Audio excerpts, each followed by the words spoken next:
Have you ever met someone for the first time and felt like you've known them forever, as if your soul leaned in and whispered, "You've been here before"? Or maybe it's the opposite. Someone walks into your life and brings chaos, pain, or intense emotions you can't explain. It feels like an unfinished story, a loop you can't escape. What if that's not just coincidence or chemistry? What if you're not crazy or imagining it? What if it's karma? In today's video, we'll explore one of the most fascinating and mysterious concepts from both Buddhist philosophy and spiritual science: karmic cycles, and why you keep encountering the same soul in different bodies across your lifetime. We'll dive into the invisible threads that bind souls together over multiple incarnations, the roles they play, and why certain people feel so familiar, even when they shouldn't. You'll also learn how to recognize a karmic connection, how to break free from painful loops, and how this awareness can lead to profound emotional healing and peace of mind. If you've ever felt stuck in love, haunted by a relationship, or destined to meet them again and again, stay with me until the end, because what you'll discover might just change how you see every connection in your life. Drop a comment if you've ever had this strange feeling of soul recognition, and don't forget to subscribe if you love this kind of deep soul-level content. What is a karmic cycle and why does it matter? To understand why certain souls seem to follow you across lifetimes, we first need to understand karma, and not just the pop culture version. In Buddhist and Hindu philosophies, karma isn't about punishment or reward, it's about cause and effect. Every action, thought, or intention creates an imprint, like a seed planted in your consciousness. Over time, those seeds ripen, not always in the same lifetime, but sometimes much later. A karmic cycle is what happens when these imprints begin to loop, when unresolved emotions, unlearned lessons, or unfinished relationships keep returning in different forms, different people, and different timelines. Imagine your life is a school. Every soul you meet is either a teacher or a student in your story, and if the lesson isn't learned, the class repeats. Maybe not next year, but in your next life. What's more fascinating is that karmic relationships often come with intensity, a bright cry, deep pull, an unexplained emotional weight, or a sense of déjà vu. You might feel like you owe someone something, or that they owe you. These are clues. Have you ever felt like someone walked into your life with a purpose you couldn't name? Leave a comment if you've experienced this kind of mysterious connection, and if this is resonating so far, consider liking the video to help more people on their karmic path. But karmic cycles aren't always dramatic. Sometimes they show up quietly, through patterns in your relationships, repeating emotional wounds, or even unexplained fears and attractions. That person who ghosted you, that friend you keep forgiving, that partner who always reflects your darkest insecurities, they might be part of a karmic loop you're meant to outgrow. Now let's go deeper. Some people come into your life like lightning. They strike hard, change everything, then vanish, leaving you wondering what just happened. Others stay for years, quietly shaping your path with every shared moment. But what if none of it is random? What if before this life even began, you and these souls agreed to meet again? This is the idea of a soul contract, a spiritual agreement made between souls before reincarnation. It's not written in ink, but etched in energy. You choose certain souls to walk beside you in this lifetime to help you evolve. Through love, through pain, through everything in between. Some contracts are meant to teach compassion. Others teach strength. Some challenge your patience, your self-worth, or your ability to let go. But all of them carry one shared purpose: to wake you up. Think of the person who broke your heart, but made you find yourself, or the friend who hurt you, but in doing so, forced you to set boundaries for the first time. These souls weren't accidents. They were catalysts. They showed up because they were meant to. Now here's the twist most people miss. The soul contract is not about staying forever. It's about completing the lesson. Once the lesson is integrated, the contract can dissolve. The person may leave, or the relationship may transform into something lighter, healthier, freer. You might feel this in your body, the sense that something is done, even if you still love them, or a strange peace that comes after chaos, like the soul is whispering, We did what we came to do. Ever felt someone exit your life, but instead of heartbreak, you felt relief? Maybe you completed your soul contract. Let us know in the comments below. Up next, let's explore the types of karmic relationships and how to tell which one you're in. Not all karmic relationships are created equal. Some are soft, some are brutal, and some never quite make sense until years later. But if you look closely, you'll notice they often fall into three distinct categories: the mirror, the messenger, and the catalyst. Let's break them down. The mirror, this is the person who reflects you, your wounds, your fears, your unresolved pain. They don't mean to hurt you, but they often do. Why? Because they show you what's already inside.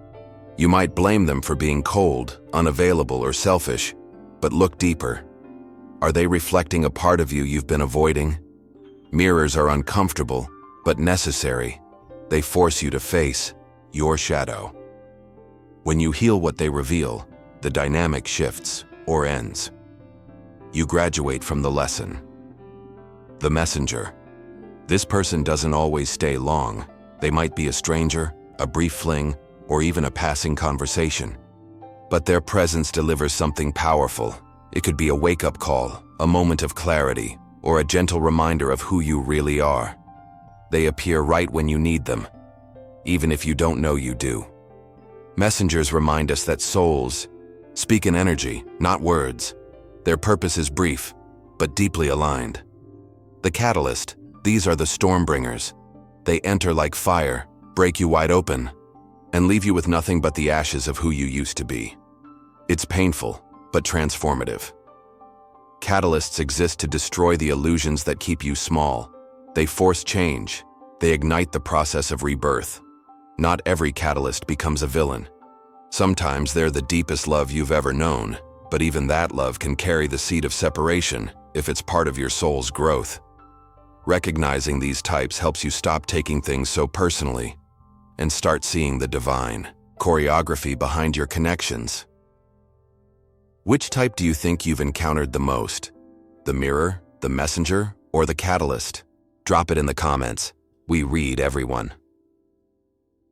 In the next section, we'll explore something even more mysterious: how reincarnation weaves these karmic stories across lifetimes. Have you ever met someone and instantly felt safe or unsettled? Have you ever had dreams that felt like memories from somewhere else or someone else? It could be your soul remembering. According to Buddhist teachings and many ancient traditions, the soul carries an imprint, a subtle memory thread that spans across lifetimes. This memory doesn't live in your mind.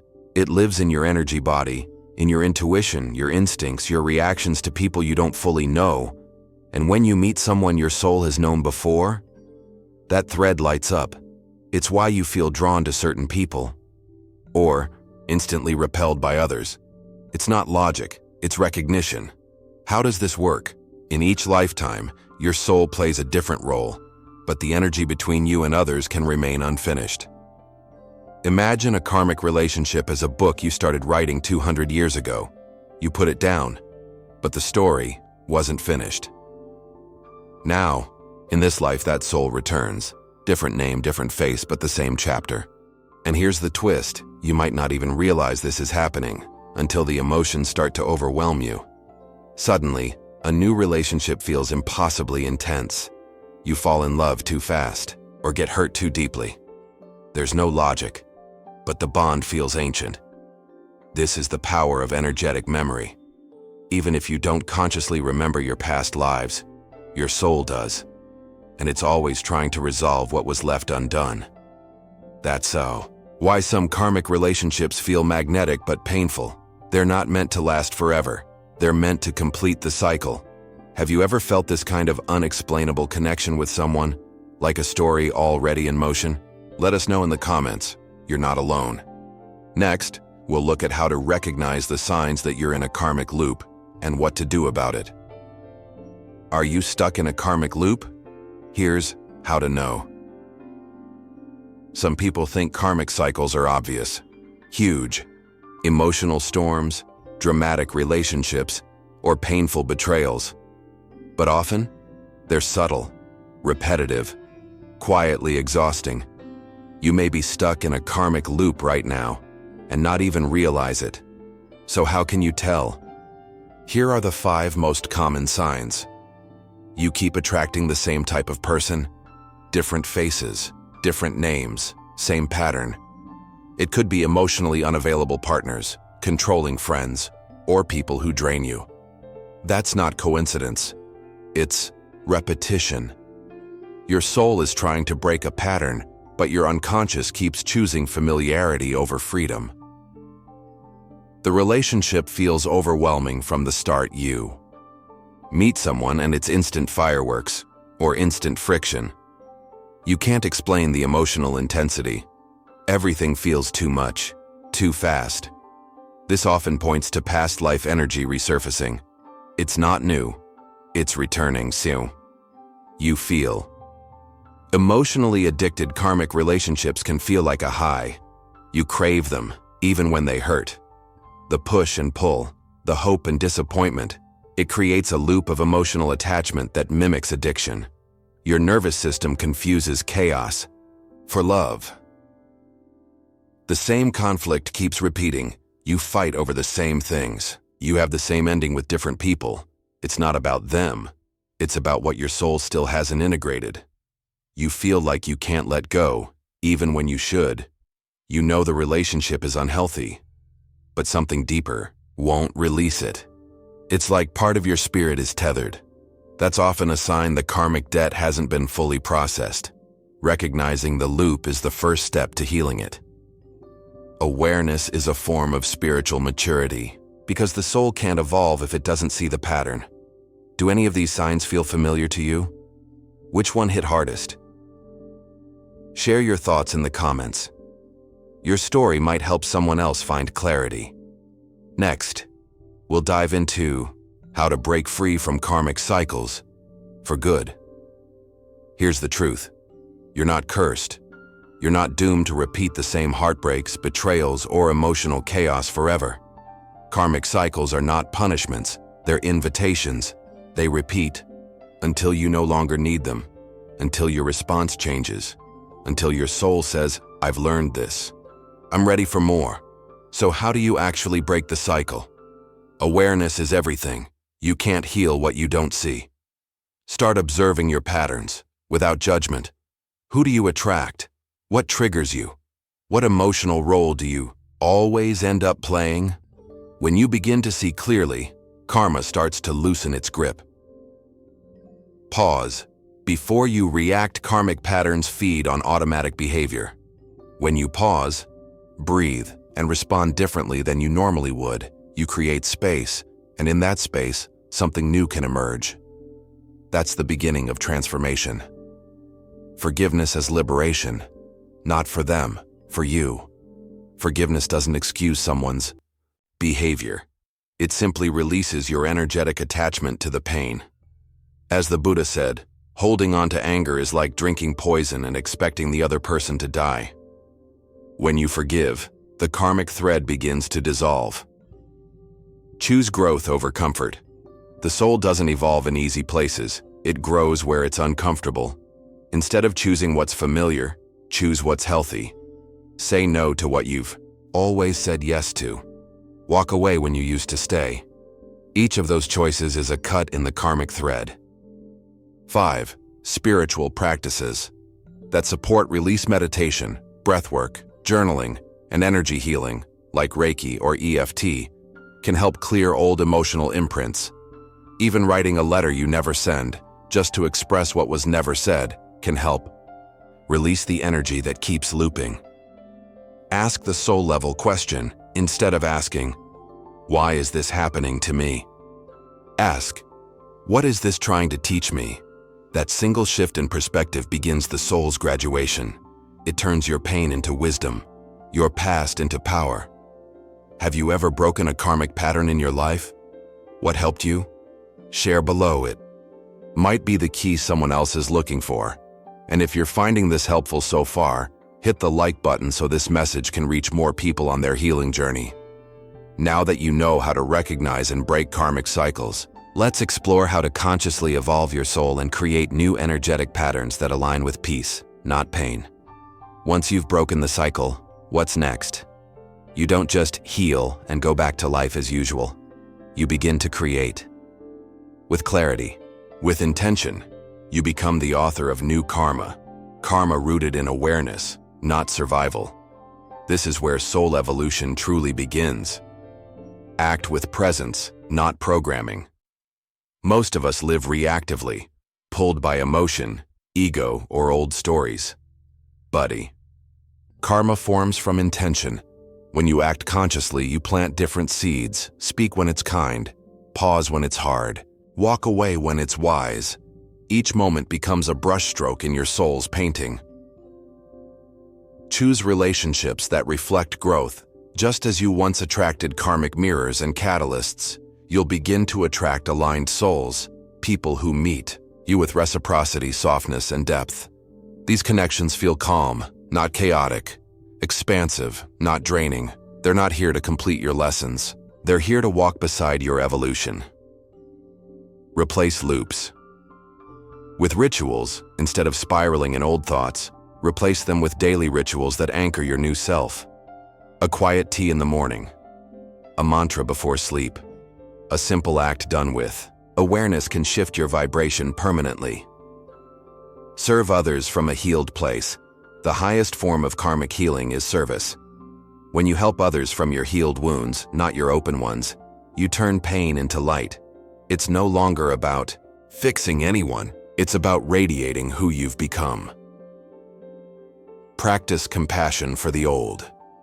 You'll still have moments where you slip, where you want to text them, react, return to the loop. That's okay. Growth isn't linear. Speak gently to your inner self. Compassion is the ultimate karmic cleanser. Visualize the soul you're becoming. Close your eyes and see it. The version of you who no longer chases love, but is love. Who no longer repeats, but creates. Let that image guide your choices. Let it shape your future karma. Which of these steps feels most aligned for you right now? Let us know in the comments. Your voice might inspire someone on the same path.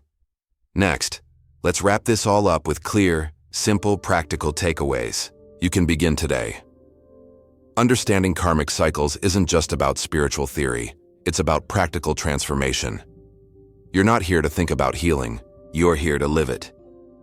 Here are 7 grounded actions you can take right now to begin releasing karmic patterns and evolving your soul. Start a pattern journal. Create a simple notebook or digital file labeled Karmic Triggers. Every time you experience a repeated emotion, conflict, or relationship pattern, write it down. What happened? How did it make you feel? This practice alone will begin to expose the unconscious loops keeping you stuck. Bonus tip: review your journal weekly. You'll start to see patterns that were invisible before. Practice the pause and breathe technique. The moment you feel triggered, pause. Take 3 slow, deep breaths. Ask yourself, am I reacting from the present or from an old wound? This pause is your power. It interrupts karma. The more often you do this, the more your nervous system starts to rewire for peace. Use mantras to shift your energy. Spoken words are energy. When repeated, they reprogram your emotional state. Try these simple affirmations daily. I release what no longer serves my growth. I am ready to complete this karmic lesson. I attract souls who honor my evolution. Say them in the mirror. Say them before sleep. Let them become part of your inner dialogue. Cut energetic cords with intention. If there's someone you feel tethered to, mentally, emotionally, or spiritually, use a visualization technique to release them. Close your eyes. Picture a cord between your heart and theirs. Thank them silently for the lesson. Then, visualize yourself gently cutting the cord and sending both of you into light. This isn't about rejection. It's about release. Meditate on your soul lesson. Set aside 10 minutes to reflect. What am I meant to learn from this repeated pain? Who keeps showing up in different forms? What part of me is ready to evolve? Journaling your insights afterward helps ground the wisdom into action. Surround yourself with conscious energy or Environment feeds your evolution. Unfollow accounts that trigger comparison or drama. Spend more time with people who reflect your growth, not your past. Let go of conversations that recycle the same old wounds. Every choice is karmic. Even what you consume. Speak the closure. You never write a letter to the person who hurt you, confused you, or left without answers. Say everything. No filters. You don't have to send it. Just get it out. Then, burn the letter or bury it. This ritual releases the energy from your body and begins emotional closure. Bonus tip: be gentle with yourself. Breaking karmic cycles doesn't mean being perfect. It means becoming conscious. You will slip. You will revisit old thoughts. That's okay. But each time you respond differently, even just once, you reclaim a piece of your power. Which of these takeaways will you try first? Tell us in the comments. Choose one small action and commit to it today. And if this content is bringing clarity to your life, consider liking and subscribing. It tells the algorithm that soul-aligned content matters. So many of us live on autopilot, wondering why the same pain returns, why we attract the same people, or why life feels stuck on repeat. But today, you've uncovered a deeper truth. Your soul is not broken. It's trying to complete its story. The cycles you're in are not your fault. They're your opportunity. Every karmic loop is a lesson. Every difficult relationship is a mirror. Every strange connection that makes your heart ache. It might just be an ancient soul whispering, "We're not done yet." But here's the good news. You don't have to keep looping. You can learn. You can heal. You can choose again. And when you do, you don't just change this life. You change every lifetime that may follow. So pause, reflect, choose differently today. That's how karma shifts. That's how the soul grows. Now it's your turn. Have you ever met someone and felt like you knew them long before this life? Let's talk about it in the comments. I'd love to hear your story. And if you found peace, clarity, or insight in this video, consider subscribing. We create content like this every week for people like you who are walking the sacred path of inner healing and evolution. Hit like, hit subscribe. And don't forget to check out the next video. It might be the missing piece you've been searching for.